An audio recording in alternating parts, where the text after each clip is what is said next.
অনেক দিন পর আব্দুলকে নিয়ে ঘুরতে বার হয়েছিলাম।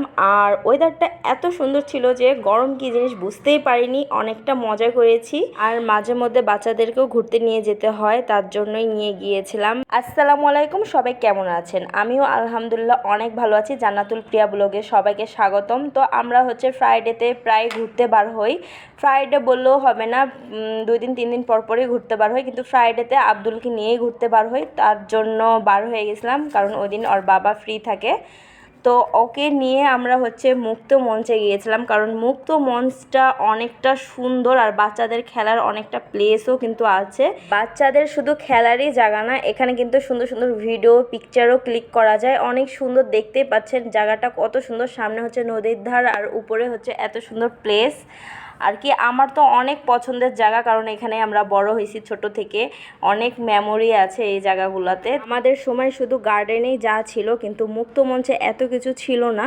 আপনারা বলতে পারেন গার্ডেন আবার কোথায়? গার্ডেন তার সামনেই, মানে মুক্ত মঞ্চের সামনে গার্ডেন, হেঁটেই যেতে পারবো।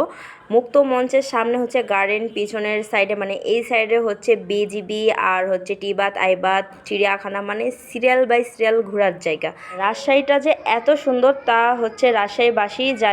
আর যারা রাজশাহীর বাইরে আছেন, কখনো দেখেননি, তারা অবশ্যই একবার হলো রাজশাহীতে ঘুরে যাবেন। অনেক সুন্দর কিন্তু রাজশাহী শহরটা। ছোট্ট একটা শহর, বাট অনেক সুন্দর। চার সাইডে লাইট, কর্নারে কর্নারে গাছ, এত সুন্দর জায়গা। আমি তো গর্ব করি যে আমি রাজশাহীর মেয়ে। আর এই দিকে পুকু তো সেই মজা করছে, আমার পুকু সোনাটা, মানে ওর জন্যই যাওয়া। ও একটা সাইডও বাদ দেয়নি খেলার জন্য। ও যে এত ছোট, তারপরও কিন্তু একটা সাইডও বাদ দেয়নি, মানে সবগুলোতেই চড়েছে খেলার জায়গাগুলোতে। অনেকটা মজা করেছে, মানে ওর পিছে দৌড়াতে দৌড়াতে আমরা শেষ। ভিডিও করব নিজেদের কি করে, খালি ওকেই ভিডিও করেছি তার জন্য বেশি। তো মুক্ত মঞ্চটা ঘোরাঘুরি করে আমরা চলে যাব বাজারের দিকে। তার জন্য আমি কয়েকটা বললাম ছবি তুলে দে, ভিডিও করে দে। তার জন্য আমার ভাবি ভিডিও করে দিচ্ছিল। আর আমাকে এই ড্রেসে কেমন লাগছে অবশ্যই কমেন্ট করে জানাবেন। এই দিকে শুধু পুকু খেলেই যাচ্ছে, আর ওই দিকে ক্যামেরার পিছনে আমি আর ওর আম্মু খালি মজার মজার জিনিস খাচ্ছিলাম। এখানে এত মজার মজার খাবার পাওয়া যায়, মানে ঝালমুড়ি, তারপর ফুচকা, মানে স্ন্যাক খাবারগুলো অনেক পাওয়া যায় মজার মজার, সেগুলোই খাচ্ছিলাম। খাওয়া দাওয়া শেষ করে আমি কিছু ভিডিও করে নিয়েছি, ছোট ছোট ভিডিও রিলস বানিয়েছিলাম আর কি। এখান থেকে আমরা বার হয়ে চলে যাব একদম বাজারের দিকে। মানে বাজারের দিকে একটা রেস্টুরেন্ট আছে, সেই রেস্টুরেন্টে খাওয়ার জন্যই মূলত বার হয়েছিলাম। বাট আজকে ফ্রাইডে, সেটা বন্ধ ছিল, তার জন্য মন খারাপ হয়ে গেছে। এটা সোনাদিঘির মোড়। আর এখানে এত সুন্দর সুন্দর জিনিস নিয়ে বসেছিল। শুক্রবার দিন কিন্তু অনেক কিছু নিয়ে বসে। আর এখানের ছোট ছোট থালি গ্লাসগুলো দেখে লিভার পছন্দ হয়ে গেছে, তার জন্য পুকুর জন্য 2টা থালি গ্লাস নিয়ে নিয়েছে। থালি গ্লাসগুলো নেওয়া হয়ে গেলে আমরা চলে যাচ্ছি থিম ওমর প্লাজারে রিক্সা নিয়ে। কারণ আমরা এই সাইডে প্রচুর রেস্টুরেন্টগুলোতে যাওয়া হয়, কিন্তু এই সাইডটাতে আসাই হয় না। আর থিম ওমর প্লাজারের লোকেশনটা বলে দিই, এটা নিউ মার্কেটের সামনেই একদম। আর এত সুন্দর এই ওমর প্লাজারটা, ভিতরে আপনাদেরকে দেখাচ্ছি। অল্প অল্প করে ভিডিও করেছি, বেশি ভিডিও করতে পারিনি, কারণ আব্দুলের গরম লেগে যাচ্ছিল। অনেক ঘুরেছে, যেহেতু সন্ধ্যাও হয়ে গেছে, বাড়ি যেতে হবে। তো এই তো আমরা ঢুকে যাচ্ছি থিম ওমর প্লাজারের ভিতরে। এই তো নিচতলা। এইটা আমি তেমন ভিডিও করিনি, কারণ আমার ভাইয়া চলে যাচ্ছিল, আমি একা একা কী করে ভিডিও করব, তার জন্য অত ভিডিও করিনি। আর সবাই তো দেখেই নিয়েছেন, যারা বড় ব্লগার তারা অনেক ভিডিও দেখাইছে এই থিম ওমর প্লাজারের, তার জন্য আমি তেমন করে দেখাইনি, একটু একটু করে ভিডিও করেছি, সেগুলোই দেখে নিন। এই থিম ওমর প্লাজারটা 6 তলা।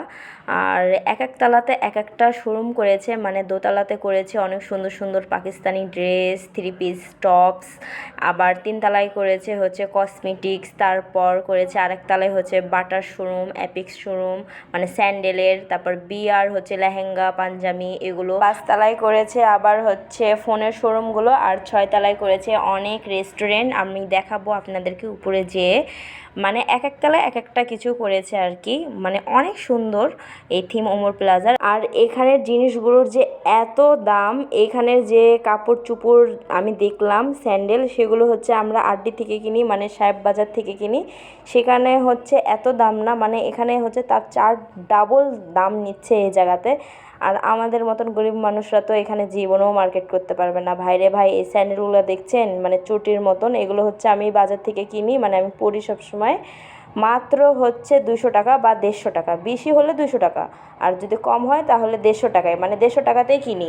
আর এখানে কত চাইছে জানেন? 400 টাকা না 600 টাকা জানি চাইছে। মানে আমি তো পুরাই শুনে অবাক। এক একটা শাড়ি, লেহেঙ্গার দাম হচ্ছে 15-20 হাজার করে, একটা গাউন পছন্দ হলো এটার দাম চাইলো হচ্ছে 10,000 টাকা। ভাইরে ভাই, এর থেকে আমার হচ্ছে সাহেব বাজারই ভালো, সেখান থেকে আমি সেই গাউনই 3,000 টাকাতে কিনে নিতে পারবো।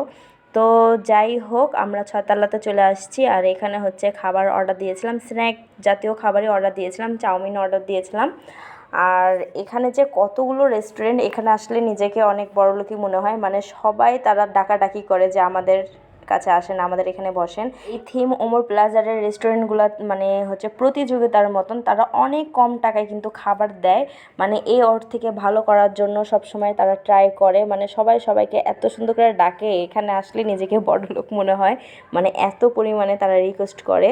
তো আমরা যেহেতু বাসায় যেয়ে খাবো, আমার আম্মু অনেক রান্না বান্না করছে, বাইরে কিছু খেতে না করছে, তারপর আমরা বাইরে কিন্তু অনেক চাটটা খেয়ে নিয়েছি।